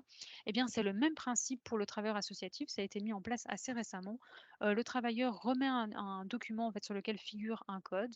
Et grâce à ce code, en vous rendant sur le site travaillassociatif.be, eh bien, vous pouvez vous assurer que le quota n'a pas été atteint. Voilà, ça c'était pour les aspects de sécurité sociale. Passons désormais aux aspects fiscaux. Alors, au niveau fiscal, en fait, pour pouvoir, la première chose, en fait, c'est que c'est moyennant le respect de certaines conditions. Donc, si on ne dépasse pas le montant de 6 540 € et si les heures restent bien, enfin, si les prestations restent bien dans le cadre des quotas qu'on vient de voir, eh bien, les revenus qui seront, la rétribution qui sera allouée aux travailleurs associatifs, aux travailleurs ici sous article 17, eh bien, ils ne seront pas considérés comme étant des revenus professionnels, mais comme étant des revenus divers. Alors, pour vérifier si les 6 540 € par an ont été atteints, on va non seulement tenir compte de la rétribution, mais aussi de tous les autres avantages et indemnités qui sont octroyés aux travailleurs, aux travailleurs occupés sous article 17. Alors, c'est très large puisque ça va concerner non seulement les chèques repas que vous allez octroyer, donc on tient compte de la part patronale, on va aussi tenir compte des éco-chèques, de l'assurance hospitalisation, de la pension complémentaire, des revenus de remplacement en cas d'accident du travail. Finalement, en fait, ce dont on ne tient pas compte, ce sont les frais propres. Donc les frais propres, c'est vraiment les remboursements que vous faites au travailleur en raison de frais que lui-même a engagés pour pouvoir prester. Donc par exemple, le travailleur doit utiliser une télécommande et il n'y a plus de piles, donc il va acheter des piles. Eh bien, s'il vous remet un ticket de caisse, vous lui remboursez les piles. Eh bien, ce remboursement-là ne sera pas pris compte pour vérifier si le plafond de 6 540 € a été dépassé ou pas. Donc c'est, comme je disais, très large. Alors, vous voyez que j'ai mis ici un lien par rapport au chèque repas. Je vais juste sortir un instant des slides parce que j'aimerais juste vous renvoyer faire une petite précision par rapport à ça. Hop. Alors, on a publié un article sur le site à ce sujet, mais autre précision par rapport au chèque repas, c'est que non seulement les chèques repas sont pris en compte pour vérifier si le plafond de 6 540 € est atteint, pour vérifier donc si on peut bénéficier de cette imposition en tant que revenu divers, mais en plus, dans une réponse à une question parlementaire, le ministre des Finances a précisé que sur la base des dispositions légales en vigueur, la part patronale dans les chèques repas octroyés à un travailleur occupé dans le cadre de l'article 17 n'est pas, n'est pas seulement un élément dont il faut tenir compte pour vérifier si le montant annuel autorisé n'est pas dépassé, mais ça doit aussi être considéré comme un revenu divers imposable sur lequel le travailleur devra payer des impôts. Donc ça, c'est important de le préciser puisque ça signifie que ça ne jouit pas de la même, que les chèques repas ne jouissent pas du même régime favorable comme c'est le cas pour les travailleurs salariés ordinaires. Concrètement, ne donnez pas de chèque repas à vos travailleurs C'est ça, article 17. exactement. Pour le dire autrement. Puisque non seulement c'est pris en compte pour le quota, mais en plus, pour le plafond de 6 540 €, mais à côté de ça, ça va être de toute façon imposé en tant que revenu divers. Donc, alors, qu'est-ce que ça implique que ce soit des revenus divers et pas des revenus professionnels? En fait, comme c'est des revenus divers, fatalement, il n'y a pas de précompte professionnel qui est retenu. En fait, il y a une taxation quelque part de 10 qui s'applique. Je m'explique. En principe, on a une taxation de 20 mais on a prévu une exonération, en fait, une exonération sur un forfait de frais de 50 et du coup, voilà, je vais vous montrer un exemple dans quelques instants, comme ça c'est plus concret. Mais on arrive en fait à une imposition finale de 10 alors, tout ça, ça nous amène à la question de la fiche fiscale. Donc, tout ça, ça doit figurer sur une fiche fiscale, mais sachez que ici, les quelques éléments que je vais apporter, eh bien, c'est uniquement basé sur un projet de loi. Donc, c'est tout à fait provisoire, c'est susceptible de changer, mais c'est pour que vous ayez quand même l'information. Actuellement, il y a donc un projet de loi 2899 05, peu importe, portant des dispositions fiscales et financières qui est en cours d'élaboration. Et celui-ci, en fait, prévoit que les revenus qui sont issus de l'occupation dans le cadre de l'article 17 devront être déclarés dans une nouvelle fiche, une fiche 280-27. Donc c'est une nouvelle fiche ici que le législateur veut créer, elle n'existait pas à la base. Alors cette fiche, elle va contenir quoi? Tout d'abord, on va devoir indiquer le secteur dont il est question. Est-ce que c'est le secteur sportif? Est-ce que c'est le secteur socioculturel? On va devoir reprendre aussi dessus tous les frais propres qui sont octroyés aux travailleurs associatifs. On va devoir indiquer tous les frais, toutes les rémunérations quelque part qu'on octroie aux travailleurs et dont il est tenu compte pour le calcul du plafond.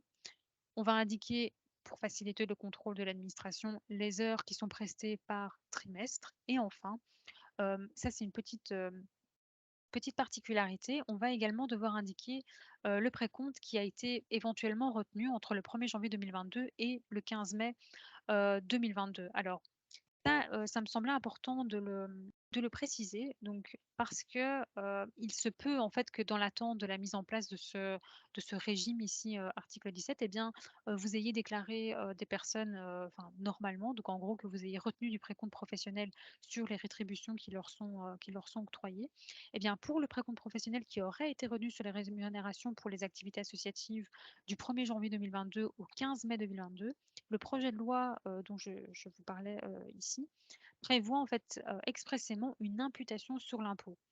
Heu, donc on va pouvoir imputer, ce qui a été retenu, ici sur la taxation, finale.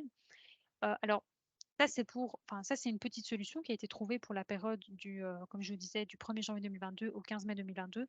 Mais pour le précompte professionnel que les employeurs ont éventuellement encore retenu après le 15 mai 2022, là malheureusement le projet de loi n'offre aucune solution et voilà, ça c'est, en gros, ça reste à voir. Mais je répète ici, vraiment, on est encore au stade du projet. On n'a pas encore, de texte définitif et il y a probablement des amendements pardon, qui seront encore apportés. Donc voilà, il faudra garder ça à l'œil pour voir un peu comment est-ce que ça évolue. Donc je vous disais ici, juste je reviens sur la taxation. Concrètement, En fait, les revenus divers sont imposables à un taux de 20%, mais vu l'application d'une déduction forfaitaire de frais de 50%, cela donne lieu finalement à une pression fiscale de 10%. Et voilà un peu ici en pratique ce que ça donne. Donc si, mettons, ici, on octroie 5 000 € à un travailleur occupé sous l'article 17, au niveau de l'ONSS, vous voyez, il y a 0%. On a vu, si on reste dans le cadre des quotas dont on a parlé et qui varient, donc il y a des quotas pour le secteur sportif, le secteur socioculturel, et en plus de ça, il y a des plafonds annuels et trimestriels. Eh bien, pas de cotisation sociale sur le montant octroyé. Au niveau fiscal, il y a donc une exonération quelque part de 50% des frais. Donc, on va retirer 50% de l'enveloppe. Et sur les 50% restants, on va appliquer 20%. Donc, sur les 2 500 € restants, en appliquant 20%, on arrive à 500 € d'imposition, enfin de taxes en fait. Et du coup, ça nous donne un résultat final de 2 500 €, donc les 2 500 qui sont exonérés socialement et fiscalement, et de 2 000 €, donc exonérés socialement, mais pas fiscalement puisqu'on a appliqué 20% dessus. On arrive donc à un net de 4 500 €. Donc en termes de rentabilité, c'est quand même plutôt intéressant. Voilà, ça c'était pour les aspects sociaux et fiscaux. J'espère que c'était clair. Si vous n'avez pas de questions maintenant, on peut évidemment revenir là-dessus à la fin de la présentation. Je voulais juste aussi, enfin, je ne sais pas ici quelle heure il est. Oui, je vais peut-être pas trop m'attarder, mais on va quand même juste voir ensemble les formalités ici dans le cadre de Oui, l'obligation ça c'était important, les 17. Voilà, formalités. Oui, oui. c'est ça. On passera peut-être moins de temps sur les aspects liés au statut en tant que tel. Mais concrètement, en fait, les employeurs pour les employeurs qui n'ont pas d'autres personnes et qui n'ont pas encore fait de déclaration d'IMONA, eh bien, ils doivent s'identifier auprès des services de l'ONSS via un WIDE pour pouvoir faire les différentes déclarations, notamment la déclaration d'IMONA. Donc ça, c'est une première obligation, c'est l'obligation d'identification auprès de l'ONSS si en parallèle, vous n'occupez pas d'autres salariés. C'est peut-être la première fois que vous allez occuper quelqu'un qui aura ce statut-là, donc il faut être vigilant à ce niveau-là. Il faut établir une DIMONA. Alors, dans votre cas, il y a en fait différents types de DIMONA qui existent. Et dans le cadre ici de l'article 17, on a élargi, on a ajouté 3 catégories différentes de DIMONA. Mais celle qui va vous intéresser à vous, c'est la DIMONA S17. Alors, qu'est-ce que cette. Donc, c'est une déclaration immédiate de l'emploi. Qu'est-ce que cette déclaration, elle contient? Elle va contenir ici les informations relatives à l'entreprise, donc le numéro d'entreprise, ou le matricule si à la base vous n'êtes pas un employeur. Il y a le numéro de registre national du travailleur, ou si c'est pas un travailleur pour lequel, si c'est un travailleur étranger, par exemple, pour lequel il n'y a pas de numéro de registre national belge, eh bien, on obtiendra un numéro BIS. On indique aussi, on indique dans cette déclaration les dates de début et de fin des prestations par trimestre. On indique la commission paritaire, le type de travailleur. Donc ça, je disais ici, ce sera des travailleurs qui font partie de la catégorie S17, et les heures déclarées. Alors, cette déclaration d'IMONA, elle doit être faite par trimestre, au plus tôt 15 jours avant le début de chaque trimestre. Alors, on indique en fait un nombre d'heures. On ne va pas indiquer les heures de début et de fin de l'occupation, mais chaque heure déclarée est considérée comme une heure entière. Donc, à partir du moment où on commence, même si on a 30 minutes, eh bien, ça va être considéré comme une heure complète. Et si on dépasse, s'il y a un dépassement en fait d'un des plafonds au niveau, il y a un check en fait qui est fait quand vous faites la déclaration, vous aurez alors un code d'erreur qui apparaîtra. Donc c'est le code 917 369 qui vous alertera sur le fait que les quotas, les différents quotas n'ont pas été respectés. C'est une manière pour vous aussi de pouvoir garder un œil là-dessus et éviter de vous retrouver avec une facture plus salée que ce qui était attendu au départ. Donc, première obligation, identification à WIDE, identification à l'NSS via WIDE pour pouvoir effectuer les déclarations de DIMONA. Donc, pour vous, ce sera une DIMONA S17. Autre obligation, eh bien, vous devez souscrire une assurance accident du travail. Donc ça, en en discutant avec Karine et Christophe, il nous semblait important de revenir là-dessus. Donc c'est une obligation légale qui repose sur les employeurs. Alors de nouveau, si vous n'avez jamais occupé de salarié, peut-être que c'est une obligation qui est nouvelle pour vous et avec laquelle vous n'êtes pas, vous n'êtes pas nécessairement familier avec cette obligation, mais elle existe et elle est sanctionnée pénalement. Donc voilà, si vous occupez déjà des salariés, ben, contactez toujours votre assurance accident du travail pour vous assurer, enfin pour les prévenir aussi du fait que vous occupez des travailleurs sous article 17. Si vous n'occupez pas d'autres salariés, eh bien, il est impératif de se mettre en ordre par rapport à ça et de prendre contact avec l'assurance accident du travail de votre choix. Il y a également l'obligation de vous inscrire, de souscrire à un service, de mettre en place plutôt un service externe pour la prévention et la protection du travail. Donc le service externe, vous êtes obligé d'y souscrire à partir du moment où vous occupez au moins un travailleur. Voilà, ici, nous, Groupe S, notre partenaire à ce niveau-là, c'est Mensura. Et de nouveau, c'est une obligation légale à laquelle on ne peut pas échapper. Et enfin, il faut avoir un règlement de travail. Donc, de nouveau, un peu la même chanson, mais si vous occupez d'autres salariés, bah, vous en avez déjà probablement un. Mais si vous n'en avez pas, eh bien, de nouveau, c'est impératif d'en avoir un. Donc, le règlement de travail, c'est vraiment un outil dans lequel figurent les obligations et les droits des parties. C'est là-dedans qu'on retrouve plein de règles. Donc, la règle essentielle qu'on retrouve dans le règlement de travail, c'est les horaires, par exemple. Donc, voilà. Ça aussi, c'est sanctionné par l'inspection en cas de contrôle. Donc, il ne faut pas tarder à se mettre en ordre par rapport à ça. Si vous êtes affilié à un secrétariat social, eh bien, je suis certaine que le secrétariat social pourra vous en fournir un, en tout cas vraiment un modèle de base, un squelette dans lequel vous pourrez avoir au moins toutes les dispositions minimales. À vous après de voir si vous voulez y ajouter des dispositions supplémentaires pour que ça matche plus avec votre organisation. Mais au moins avoir le squelette de base avec les mentions obligatoires, ça c'est indispensable. Voilà, ça c'était pour les formalités à accomplir. Et enfin, eh bien, par rapport au statut, là-dessus je ne vais pas éterniser, mais n'hésitez pas si vous avez des questions après. Concrètement, il y a un salaire minimum garanti. Alors, pour le salaire minimum garanti à payer au travers sous article 17, eh bien, on va d'abord aller voir au niveau du secteur ce qui est prévu. Donc, Karine vous le disait tout à l'heure, vous relevez en principe de la CP 329. Alors, dans la commission paritaire 329, il y a des barèmes qui sont prévus, mais ces barèmes ne concernent en fait que les fédérations sportives agréées et subventionnées. Toujours dans cette commission paritaire, on prévoit aussi l'octroi d'une prime de fin d'année, mais ça ne concerne que les fédérations. Par contre, pour les clubs, en fait, il n'y a pas de minimum qui est prévu au niveau de ces secteurs.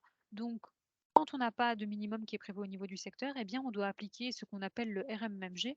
Donc ça, c'est le revenu minimum mensuel moyen garanti qui est prévu au niveau du Conseil national du travail. Donc le Conseil national du travail, c'est l'organe qui prend des décisions qui vont s'imposer à tous les secteurs. Et je vais juste vous montrer ce que ça donne. Alors, Il a bien augmenté cette année. exactement, parce qu'il est indexé en fait au même Oui. rythme que les prestations sociales. Alors, je vais juste prendre.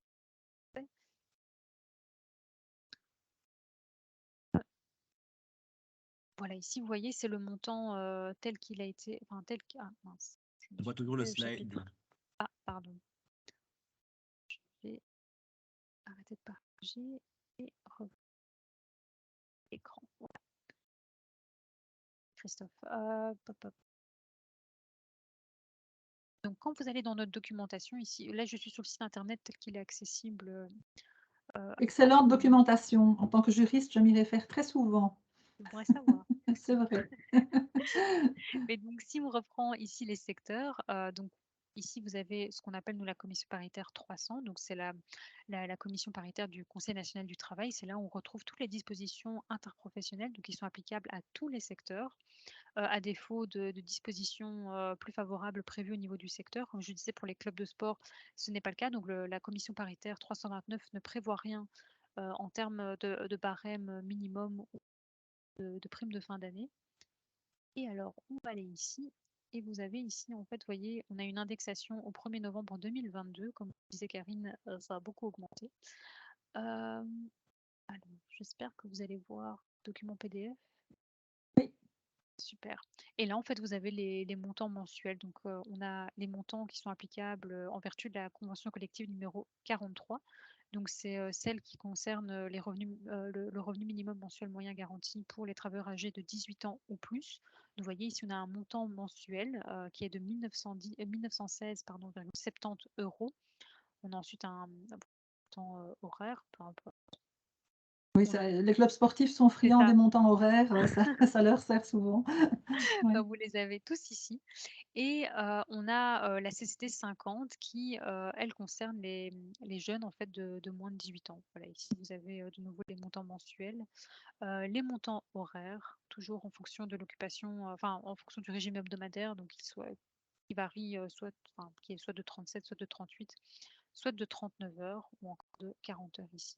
Voilà, ça donc ça peut être intéressant pour vous de vous y référer. Donc juste pour vous retracer un peu le cheminement, donc, on va aller dans l'onglet législation sociale, documentation sectorielle et puis aller sur la 300 et là alors vous avez tous les barèmes minima. Ah oui, ça peut être intéressant aussi parce que vous pourrez, enfin ça permet de suivre aussi les différentes indexations en fait.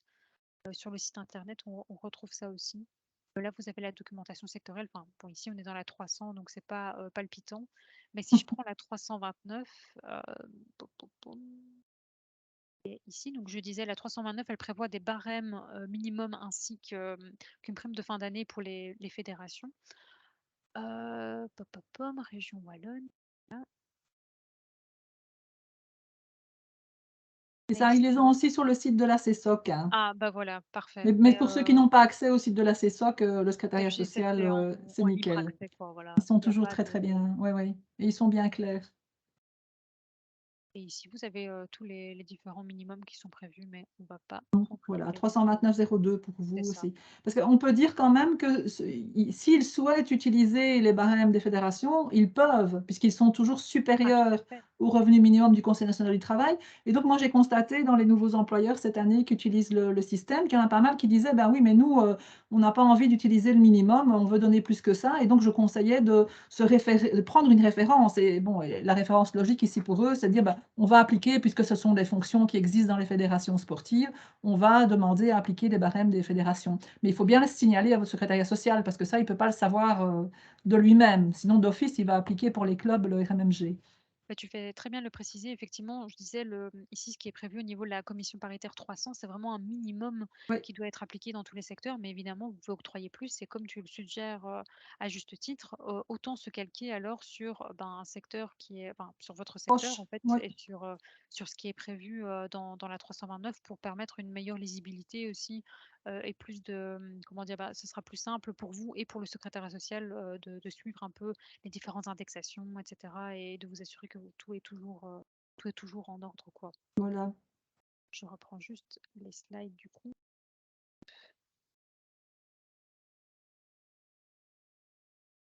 Voilà, donc ça c'était pour les aspects liés à la rémunération. Donc il faut conclure un contrat de travail, hein, alors on a un contrat de travail type, mais j'imagine que ça vous pouvez également le trouver sur le site de la CSOC, donc ça je ne vais pas m'attarder là-dessus. Le contrat peut être conclu à durée déterminée ou indéterminée, à temps plein ou à temps partiel. Alors au niveau de la durée du travail, alors petite précision, donc je vous parlais de l'importance du règlement de travail, mais vous voyez, c'est parce que dans le règlement de travail, on va retrouver, tous les horaires des travailleurs occupés à temps plein et pour les travailleurs à temps partiel, eh bien, on doit les retrouver dans le règlement de travail s'ils ne coïncident pas avec, l'horaire d'un travailleur à temps plein. Donc si vous avez des travailleurs à temps partiel qui sont occupés, au-delà des plages horaires d'un travailleur à temps plein, il faut nécessairement que ça figure dans le règlement de travail. Après, 6 heures de travail, il faut octroyer un quart d'heure de pause. Alors, pour les heures supplémentaires, en principe, c'est interdit, mais il y a des exceptions. Mais voilà, on n'est pas dans une formation en durée du travail, donc je vais Non, ça, on clairement peut faire une pas, journée là-dessus aussi. c'est ça, voilà, donc on va clairement pas rentrer dans les détails par rapport à ça.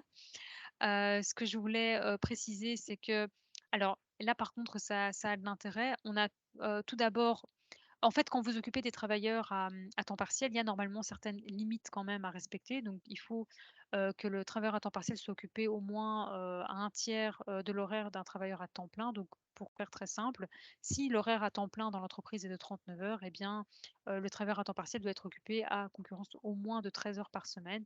Eh bien, pour les articles 17, cette première limite, elle ne s'applique pas. Deuxième limite, il faut que chaque prestation du travailleur à temps partiel soit au moins équivalente à 3 heures par période de prestation. Bah, de nouveau, pour l'article 17, c'est pas d'application. Donc ces deux limites, elles sautent. Petite précision aussi, donc normalement le travail du dimanche et des jours fériés, il est interdit, mais il est autorisé dans certains cas. Et en fait, quand on reprend l'article 66 de la loi du 16 mars 1971, peu importe, hein, c'est sur le site du SPF Emploi, eh bien, on prévoit que, je vais juste reprendre l'exception ici. On prévoit en fait que pour les manifestations sportives, attendez, je reprends juste phrase exacte. Et c'est aussi prévu dans notre commission paritaire, Ah, bah voilà, l'autorisation des dimanches et des parfait. jours fériés. Ouais, c'est 26 ça. dimanches par an pour le sport, oui. Ah bah parfait, voilà, ça je ne l'avais pas noté, mais il y a l'obligation générale, donc qui est que pour la participation à des manifestations de tout genre, notamment au salon, Parfait. aux expositions, aux musées, aux foires commerciales, industrielles et agricoles, au marché, etc. Et aux manifestations Manifestations sportives qui vous sportives, oui, oui. intéressent, eh bien, le travail du dimanche est autorisé. Donc ça, c'est par rapport aux spécificités au niveau de l'article 17 et tout simplement au niveau des sportifs. Donc le travailleur a droit aux jours fériés quand il coïncide avec le contrat, ça c'est normal. Mais dernier élément sur lequel je voulais insister, c'était donc sur le fait que les articles 17 vont être considérés comme des travailleurs ordinaires, mais il y a des exceptions. Donc il n'y a pas de salaire garanti en cas de maladie ou d'accident. Il n'y a pas de supplément de salaire pour le travail du soir, le travail de la nuit et du dimanche. Donc on a vu que le travail du dimanche était autorisé non seulement au niveau des obligations, des dispositions prévues au niveau interprofessionnel, mais Karine soulignait que c'était également prévu au niveau de votre secteur. Mais quand vous les occupez en fait le dimanche, quand vous occupez des travailleurs le dimanche, eh bien, il va pas y avoir de sursalaire qui sera dû. Il n'y a pas non plus d'obligation de formation et il n'y a pas d'obligation de conservation des documents sociaux. Donc les documents sociaux, c'est tous les documents, fiches de paye, vraiment c'est très très large. Eh bien, pour les travailleurs, article 17, il n'y a pas d'obligation de les conserver pendant 5 ans, comme c'est le cas pour les travailleurs, les travailleurs salariés ordinaires. Il y a aussi des spécificités en matière de préavis, mais voilà, ça, je rentre pas dans les détails, c'est juste pour info, vous avez ça sur le slide. C'est aussi prévu dans les différents modèles, dans notre modèle, en tout cas chez nous. Je n'ai malheureusement pas pu checker ce qui était prévu dans le modèle qui était déjà à votre disposition. Il n'y a pas de vacances annuelles parce qu'il n'y a pas de cotisation de sécurité sociale, tout simplement. Et de facto, il n'y a donc pas non plus de simple pécule ni de double pécule de vacances, ni de pécule de départ. Et pour licencier, eh bien, c'est un peu la même chose qu'avec, c'est comme pour un travailleur ordinaire, mais voilà, n'hésitez pas à consulter un juriste hein, par rapport à ce genre de choses. On est là pour ça. Voilà, alors je pense que j'ai terminé. Je voulais juste dire deux mots, vraiment par rapport à des informations pratiques. Donc, ça c'est voilà, ici, il y a pas mal d'obligations, comme vous avez vu, qui peut-être ne s'imposaient pas déjà à vous à la base, puisque vous n'occupiez peut-être pas de travailleurs salariés, mais c'est peut-être un peu difficile d'y voir clair, ou en tout cas, voilà, sachez que le secrétariat social est là pour ça. Alors, je comptais vous communiquer des tarifs, mais en même temps, voilà, c'est un peu compliqué de communiquer un tableau comme ça parce que le tableau, en fait, il va dépendre les tarifs dépendent du nombre de travailleurs qui sont occupés, du fait de savoir si vous utilisez un logiciel en particulier, et cetera. Donc, moi, ce que je vous conseille, c'est, voilà, si vous le souhaitez, pour le groupe S, en tout cas, vous pouvez contacter mon collègue ici, monsieur Van de Ver, dont vous avez les coordonnées qui sont reprises sur le slide. Je vous communiquerai évidemment le slide à la fin de la présentation et il se fera un plaisir alors de vous indiquer les tarifs pour une affiliation. Ça vous permettra vraiment d'être sûr que toutes les obligations légales qui vous incombent sont respectées et ça vous évitera tout simplement d'avoir des amendes par la suite. Ça vous Voilà, évitera des tracas. tout à Passer par fait. un secrétariat social. Voilà, moi j'ai terminé. Je suis désolée, j'essaie d'aller vite sur la fin pour ne pas trop traîner. Mais il y a pas mal de Il choses y a à dire sur le beaucoup, hein. sujet. Donc voilà, je vais interrompre le partage. Merci Je ne sais pas beaucoup, si c'était C'est très Il y avait clair. des questions. Super. Voilà, Il je y ne sais a, il y pas a si encore, vous avez- il y a personne qui lève la main pour l'instant, donc je le Mais il y a rappelle, des hein, ceux qui questions dans le veulent, chat, oui. Ah, ouais, ok. ceux qui veulent prendre la parole, n'hésitez pas à lever la main ou sinon dans le chat. Il y en a quelques questions dans le chat, notamment une question de Pierre-Emmanuel, mais c'était plus sur le statut du salarié même qui demande pourquoi donc lui a un salarié à mi-temps et il paye des cotisations patronales. Et il se demande pourquoi, en tant que premier salarié, il doit payer des cotisations patronales. Il Pour ne serait pas Karine. dans les conditions pour avoir réduction premier emploi et premier travailleur. C'est à analyser. Ouais. Oui, c'est ça. Ça, il faudrait voir. De nouveau, hein, ça a à voir avec le secrétariat social, justement, pour vérifier si les informations correctes ont été communiquées ou peut-être qu'éventuellement, il y a une ou l'autre condition qui n'est pas remplie et Il y qui a peut-être permet une de... occupation préalable, C'est oui, ça. qui est passée. C'est assez compliqué comme système, donc vraiment, c'est du cas par cas. C'est difficile de, de donner de faire des commentaires généraux par rapport à ça.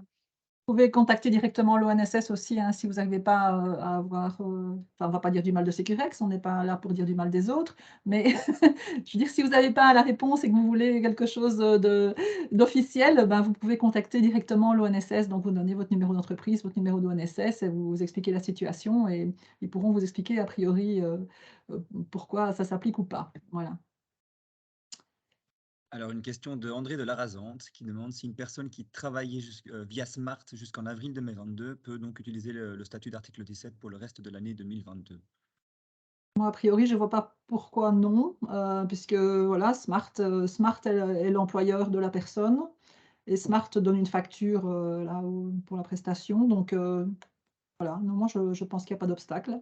Pareil, je ne vois pas non plus difficulté à C'est vrai ce qu'à niveau-là. l'époque du travail associatif, il y avait justement, on Ouais. ne pouvait pas cumuler directement où il fallait le laisser passer 3 trimestres, je pense, et donc il y avait beaucoup de règles par rapport à ça, et donc ça peut prêter à Oui, mais confusion. Mais du coup, si on est chez le même employeur, tu vois, ici ils ont ajouté la question de l'intérim, mais Smart, c'est pas de l'intérim, si on doit jouer sur les mots. Donc voilà. alors, une question de Patrick du club de La Louvière. Le quota d'heures implique donc que l'horaire de travail soit repris dans le contrat de travail. Est-ce que c'est une obligation? Je laisse Lindiana répondre. Elle a évoqué un peu. Ah oui, pardon. Le quota d'heures implique donc que l'horaire de travail soit repris sur le contrat de travail. C'est une obligation. Alors, à mon sens, de nouveau, hein, c'est ce qu'on disait par rapport aux horaires. Donc, si c'est un travailleur à temps plein, en soi, on peut simplement renvoyer vers le règlement de travail, et ça me semble être le plus simple. Si la personne est occupée à temps partiel, il faut encore voir si, en fait, c'est un horaire fixe, si c'est un horaire variable. Si c'est un horaire variable, ça ne doit pas nécessairement figurer dans le contrat. On peut aussi renvoyer vers le ERT. travail, voilà. Mais Mais ici, les articles 17, par définition, ça va tous être des travailleurs à temps C'est ça. partiel et même très, très partiel. Et bien souvent, ce que je vois, c'est que c'est assez variable aussi au niveau de l'horaire. Donc, c'est clair qu'il faudra mettre ça dans le règlement de travail. Et voilà, si vous n'en avez pas un de votre secrétariat social, on peut aussi prendre celui de la Confédération qui reprend les dispositions du secteur. Mais voilà, c'est ma collègue Stéphania Mancini, que certains d'entre vous connaissent peut-être. Elle peut vous aider aussi. Voilà, elle vous envoie le modèle de règlement. Maintenant, il est un peu complexe peut-être pour les clubs. Je pense que ceux des secrétariats sociaux sont parfois un peu plus basiques parce que multisectoriels par définition. fait. Voilà, ça c'est un choix à faire, mais on peut vous accompagner aussi là-dedans si nécessaire. Et donc, pour récapituler, ça ne doit pas nécessairement figurer dans le contrat de travail, mais par contre, ça doit être dans le règlement de travail. Ça, c'est certain. D'où vraiment l'obligation, l'intérêt d'avoir un règlement de travail, c'est primordial. On ne dira pas assez. Parfait. Alors, il y a juste une précision par rapport à Pierre-Emmanuel sur sa question justement du premier travailleur pour Oui, lequel il oui, ne bénéficie pas de cotisation. de la enfin, réduction. Oui, de la oui, ça, il faut réduction, mais vraiment donc voir c'est l'ONSS. Oui, oui. c'est un cas particulier, Pierre-Emmanuel, donc on contacte ton secrétariat social ou l'ONSS et on peut aussi t'aider là-dedans, donc Oui, oui. n'hésite pas à me contacter. Il n'y a pas d'autres questions, ni de main levée. Je regarde. Ou bien ils sont tous endormis, ou bien ils ont tout compris tout de suite. La digestion du dîner. La deuxième option, Karine, ça je suis persuadé. Non, il n'y a plus de questions. Mais par contre, si vous avez des questions qui vous viennent à l'esprit plus tard dans la semaine ou dans les semaines qui viennent, n'hésitez pas à revenir vers moi et je pourrai vous mettre en contact avec Karine. Non, on ne dort pas, nous dit André. Ben oui, hein, je sais. Et n'hésitez pas à contacter aussi le groupe S si vous voulez, enfin, si vous désirez engager votre premier salarié en article 17 et que vous n'étiez pas des employeurs avant. Donc, on ne peut que vous conseiller de passer par un secrétariat social parce que c'est très compliqué. Donc, on va vous envoyer les slides. Le webinaire ici est enregistré aussi, donc il sera accessible pour les dirigeants de club, pour ceux qui n'ont pas pu se connecter ce soir, ceux qui sont inscrits mais pas connectés. Et je pense qu'il me reste à remercier Liliana et Karine pour votre expertise et toutes les infos. Merci à vous, c'est toujours un plaisir. Voilà, on était nombreux ce soir, donc c'est la preuve quand même que c'est un sujet aujourd'hui qui intéresse les dirigeants de club. Merci Liliana, merci Karine, merci à tous et à bientôt. Merci, au revoir. Au revoir. Tout le monde.